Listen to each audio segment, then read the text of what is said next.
গ্রামে দুর্লাবেলায় আমরা মেলা মধ্যে গেছি, মেলা জিনিস কিনছি বাপের কাছ থেকে। বাপের জিলাপি কিনে দিছে, আরও কত কিছু কিনে দিছে।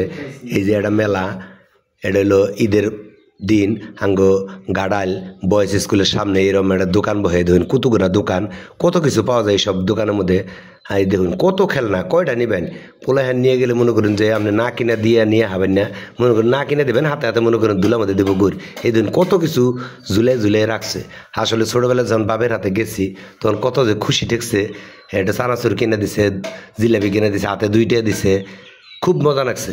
এখন আমি বাপ হয়ে গেছি গা, এখন মনে করেন গেদা দুইটা আছে, দুইটি গেদারে নিয়ে যাই, এই ঘুরিয়ে ঘুরিয়ে মেলা কিছু সেটা দেহে পোলা হান মনে করেন হেডে কিনবার চায়। এই দেখুন কত রকমের জিনিস, এই দেখুন রেশমি চুরিও আছে।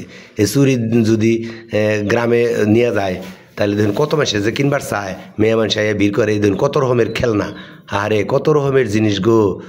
আমরা দুর্লাবেলার স্মৃতিগুলো আর মনে পড়ে থাকে গো। এখন আমরা বাপ হয়েছি, এখন তো আর দুর্লাবেলার স্মৃতিতে আর যাহাম না, ওই বয়সটা তো আর ফেরত পাম না।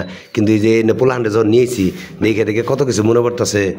এই দেখুন কত রকমের দোকান। আপনারা যারা ছোটোবেলায় এইসব স্মৃতি মনে পড়ে তারা এই ভিডিওটা দেখলে মনে পড়ে। দেখুন মাটির কত রকমের জিনিস, মাটির হাড়ি পাতিল, বিভিন্ন ধরনের পশু পাখির আকৃতি, কলসি মলসি, কত কিছু। এই যে দেখুন চানাচুর, এই চানাচুরগুলো বানাইয়ে বেছে আমার এই বাড়িটা দীর্ঘ অনেক বছর যাবৎ চানাচুর বেছে।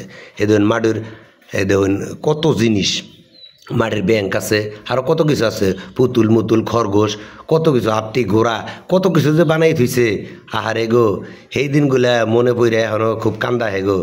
মনে হয় যে ছোটোই ভালো ছিলাম, কিন্তু ছোটো থাকলে তো আর কাম হবো না, একসময় বড় অন্য। এই দিন মাটির ব্যাংক, এই ব্যাংকগুলোতে আমরা পয়সা জমাই থুইছি, এই পয়সা বাইর করে আমরা কত কিছু কিনছি। আরে এই দিনগুলো আর জীবনে কোন দিন ফেরত হবো না গো। বাপের হাত ধরে যখন গেছি, আয় সাঙ্গ আব্বা নাই, আমি পোলার হাত ধরে আহি, মনে পড়ে যে নিজেও কোন কত সময় গেছি গো বাপের হাত ধরে গ্রামের মেলা মধ্যে।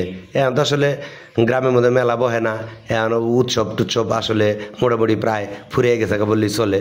তারপরে আমি মনে হলো যে পোলাবানদের এইসব জিনিসের সাথে পরিচয় করাই দেওয়ার দরকার। এই জন্য এই যে দোকানপাটগুলোতে নিয়েছি, বিভিন্ন জিনিস দেখাইতেছে আর কইতেছি এটা অমক এটা তমক।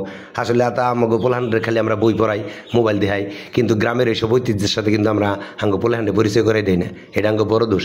পোলাহান্ডে একসময় এইসব জিনিস চিনবই না, এটা কী জিনিস এটা বুঝবো না। এই জন্য মাঝে মাঝে পোলাহান্ডে বিভিন্ন জিনিস দেখাবেন, পরিচয় করে দেবেন, গ্রামের ঐতিহ্য কেরা কী হয়, ডাক খোঁজ, এনে সবই শিখাই দেবেন। পোলাহান্ডে না শিখেলে কিন্তু পোলাহান্ড শিখবো না। এই দেখুন কত সুন্দর বেলুন, এনে যদি পোলাহান্ড দেখে দুলার মধ্যে গইন না দিলে বাঁচবো না। যে পর্যন্ত কিনে না দেবো পাবে সে পর্যন্ত আর দুলার থেকে উঠবো না। কত সুন্দর সুন্দর বেলুন, নানান রঙের বেলুন। এই যে পথে দেখা হয়ে গেল আমার এক ছোটো ভাইয়ের সাথে, ছোটো ভাই তার পোলারে দেবেন একটা বেলুন বাসি কিনে দিছে। হ্যাঁ পোলায় মেলাক্ষণ ধরে ফু পারতেছে, ফু পাইরে মনে করেন না এটা বেলুন ফোলা হইতেছে না।